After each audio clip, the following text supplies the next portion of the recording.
watch comes from Gypsy. And we all know that Gypsy is a pathological liar.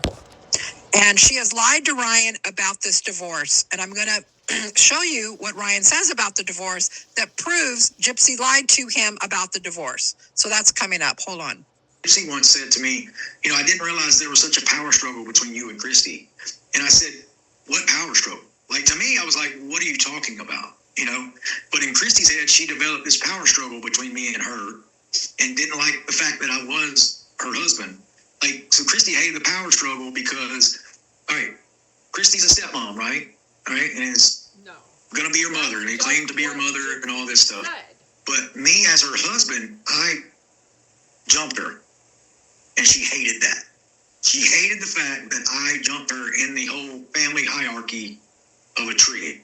I jumped her, and she hated that. She hated that I had more say than her, and she despised it and had to destroy it, and she ultimately did. Like, I blame Christy way more than I blame Gypsy because Christy did so much. Still ongoing. More stuff that people don't know about. Well, why do you think that, but Ken, it's like Gypsy just did a people.com interview. She says she wants to marry Ken. She'd say yes. She wants his last name. Why do you think Christy, isn't Ken going to trump Christy? Why do you think Christy likes Ken? Well, it was at the moment Gypsy got out, all the fame and everything hit. Christy wasn't going on trips. Christy wasn't, so she knew Ken was a trigger. So it had nothing to do with me personally. She had to use Ken to manipulate Gypsy to leave me. I think partly some of that is true. I do believe that Christy is greedy. I do believe there is lots of instances in evidence of the prison emails, of different statements she makes, different scenarios that have gone down, that Christy does like the notoriety of it. She does enjoy the money that came in based on it.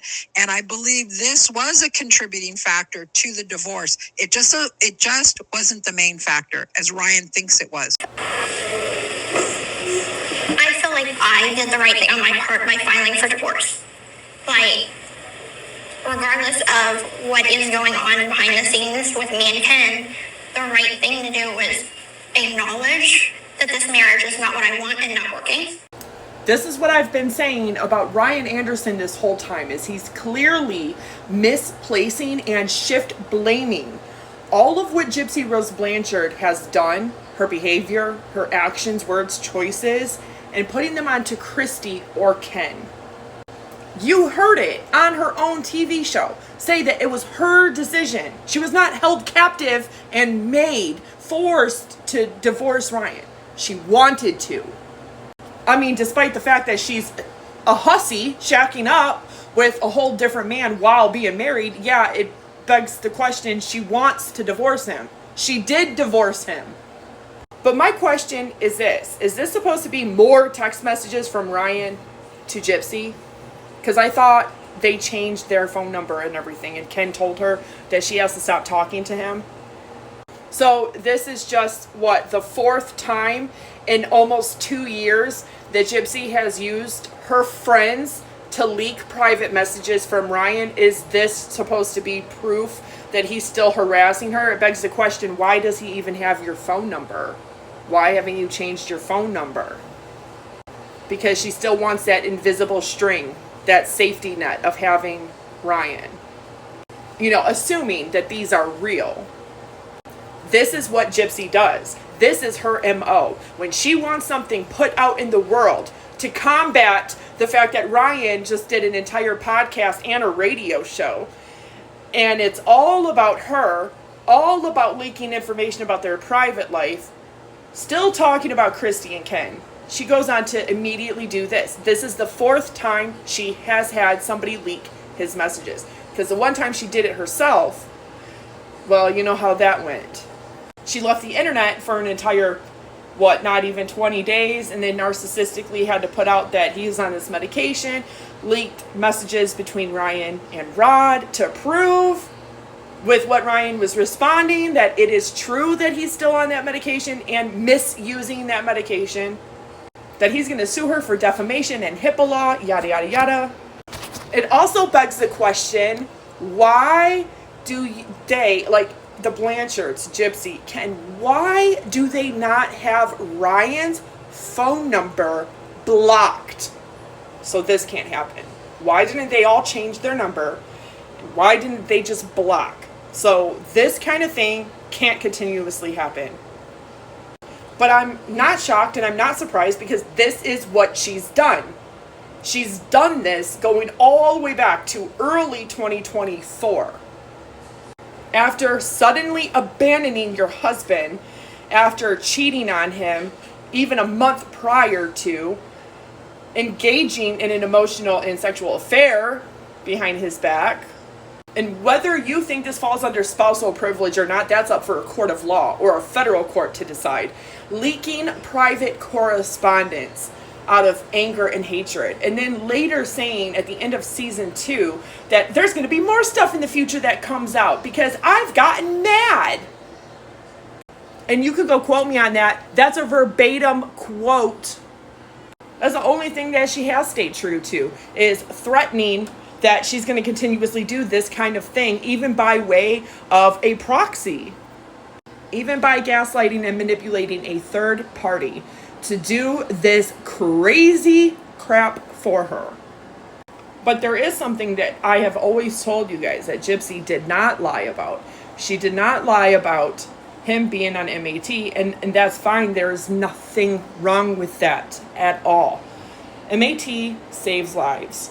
But when you are misusing, taking more than you are prescribed, buying it illegally, buying it from somebody else, sharing prescription, and not taking it as it is prescribed, and you are running out way beforehand, leading to the other 4, that is not recovery. That is active addiction. That is active use. That's trading one thing for another thing. And that's not a recovery journey. And I don't care where he's at in his recovery journey. I've wished him well. I have even sent him resources, rehab, therapy, different gambling addiction resources that I really wish that he would utilize, because this one place is amazing. And if you can make $24,000 in not even 4 months off of Cameo, you can spend 10 grand to go to this place and to get off of MAT.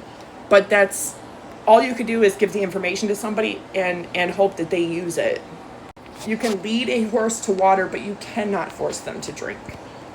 But that's the one thing that Gypsy truly did not lie about. I don't agree that she put that out there for 9.3 million people to see, though. That's the problem.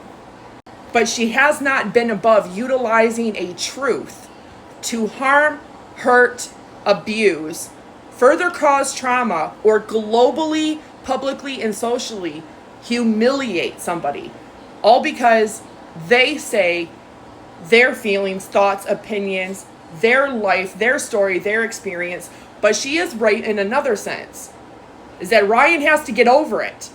Because from December 28th of 2023, when she was released, by February 16th, not even about 50 days later, when she already started talking to Ken, and she confirmed that in her own TV show. Oh, he found out that I've been talking to you since around mid to late February. And that exact instance where she did start talking to him, that she said happened around February 16th to February 18th of 2024. That's about 50 days she and Ryan lived together as man and wife. Because even though they were married and in prison, they never consummated their marriage. It wasn't legally binding by law. And that's not a real marriage, in the sense that you are living with that person day to day, that you are functioning as a family with that person. 50 days they were together as husband and wife, in real life, in person. But yet it's been almost 19 months since she's left him. Not only did she have an entire 9-month pregnancy, in not even 2 months, she's going to have a 1-year-old. I think it really is more than time for Ryan to leave Gypsy alone if he's contacting her like this, if this is true. And even the whole Team Ryan, there would be no Team Ryan if there wasn't a Team Ken. Based off of the adultery, the sin and the crime of Gypsy Rose Blanchard. Therefore, Ryan would not have the followers that he had. They're there for the bullshit and the tea and constantly baiting him into stupid questions and talking about her. And he falls for it.